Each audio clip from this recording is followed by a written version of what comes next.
It's a bike myself. Please. Persona 5 was already one of the best games ever made, so the challenge of making it even better seems insurmountable, and yet that's exactly what Atlus wanted to accomplish with Persona 5 Royal, in the vein of Persona 3 FES and Persona 4 Golden, which served to improve and expand the game. The surprising thing here is not that Atlus and P Studio succeeded. That they would succeed was obvious to anyone who played Persona 4 Golden, which took a very good game and made it a great game. The truly incredible thing here is the extent to which Atlus managed to get Persona 5 Royal out of the press as an idealized version of Persona 5, fixing the litany of minor ills of the base game and adding and changing things, and always for the better. The end result feels like a work of creative genius of the highest order, delivering a masterful title that will keep you on narrative, and many of Persona 5 Royal's merits are those it owes to the base game.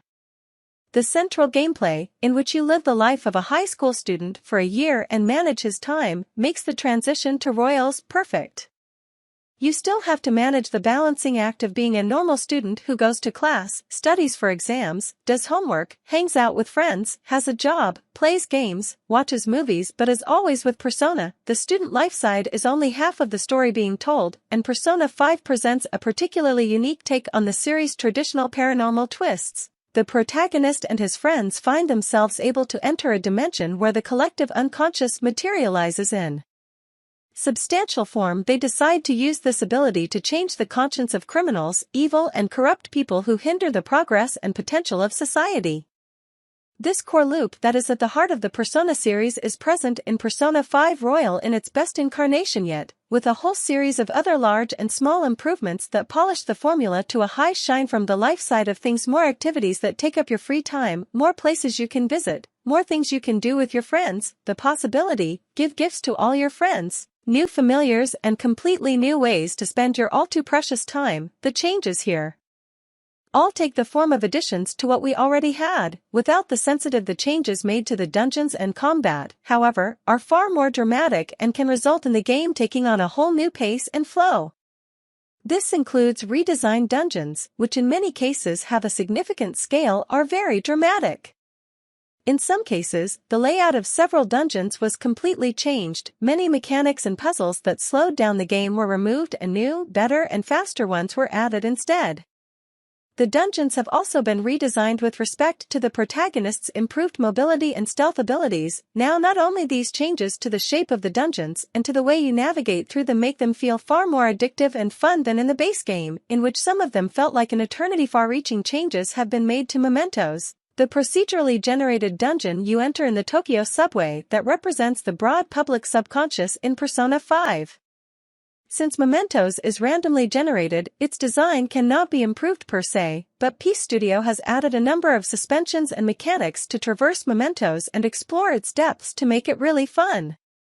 This also includes new collectibles that you can either exchange for rare items or use to modify Mementos themselves, in the form of multipliers for loot money or experience points, while the combat system does not undergo so many changes but with more far-reaching effects and consequences.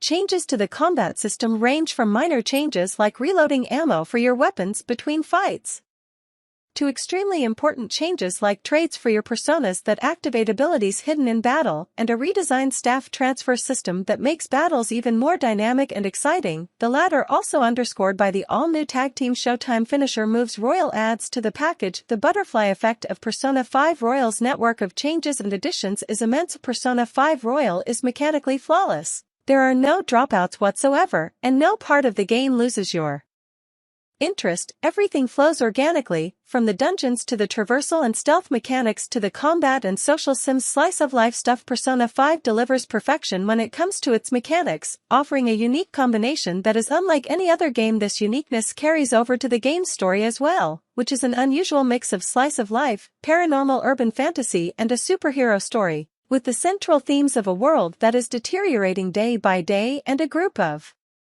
teenagers who take charge and change things for the better. The story, which felt a bit too ambitious in Persona 5, with some artifice and scenes that undermined its own theme, has been cleaned up considerably in Royal, not only in the form of a new localization that fixes numerous errors that occurred in the base game's dialogue. This does not just happen in the form of a new localization, which fixes numerous errors in the base game's dialogue, but also in the form of entirely new additions to the story, some of which, in addition to the existing content, serve to smooth out some of the problems. Interruptions from the almost dour and one-sided story additions are far more dramatic, such as, for example, new characters involved early in the story, altered stories for some of the existing characters, and a new chapter that ups the ante and brings an entirely new conflict for the Phantom Thieves. The new content is consistently excellent, and literally all of it not only stands on its own, but it is very rare that appendices, additions, and changes to an already completed story are well received. For example, ask George Lucas how his changes to the original Star Wars trilogy were received by the fanbase. This is something that even Persona fans are familiar with, as much of the new content in Persona 3 FES or Persona 4 Golden received a much more mixed reception than the base game, such as the answer in Persona 3 FES or Marie's entire character in Persona 4 Golden. Persona 5 Royal, however, manages to land almost completely with the new content it brings to the table, including a scene that will go down as one of the best and most beautiful in history.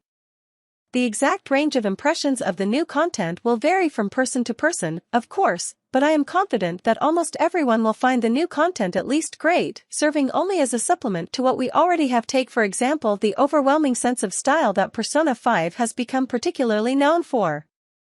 Persona 5 Royal makes it even more impossibly stylish by adding little flourishes and embellishments that give the game its unique sense of aesthetics, or consider the soundtrack Persona 5 Royal adds to that with a bunch of new songs that range from very good to possibly the best song in the entire series. Considering that a series that has so much success with great music really has something to say, and that's what Persona 5 Royal does wherever possible to improve things. It does and makes a great thing better. We make something better is not possible, especially because Persona 5 has already achieved perfection with these things. Persona 5 Royal just gives us more of that. There's not a single change or addition of Persona 5 Royal that does not improve the experience at least one way or another, and we are coming out with a game that is literally the pinnacle of JRPGs as a genre. It's hard to imagine that we will get a JRPG or a turn-based game that is better than Royale's is even so overwhelmingly great that it's easy to see it winning over people who otherwise stay away from these types of games. Persona 5 was very close to greatness and perfection when it came out. It had a list of flaws and shortcomings, but what it did well made it so good that those flaws mattered far less. Persona 5 Royal has finally lived up to the full potential that Persona 5 hinted at by sanding down its rough edges, by fixing its flaws, and by delivering a series of additions and changes that raise the quality of an already sublime experience. We get a game that is nearly perfect. There are no bugs that detract from the experience, or if there are, they are so tiny that they are not even noticeable when playing the game. Persona 5 Royal is a bullseye in every way, with a host of new improvements and additions to an already fantastic core package. This is the definitive way to play one of the greatest games of all time. And that's about it for this video. If you liked what you saw and want to see more from Gaming Bolt, you can always hit the subscribe button and activate the bell icon next to it so you never miss any of our videos again.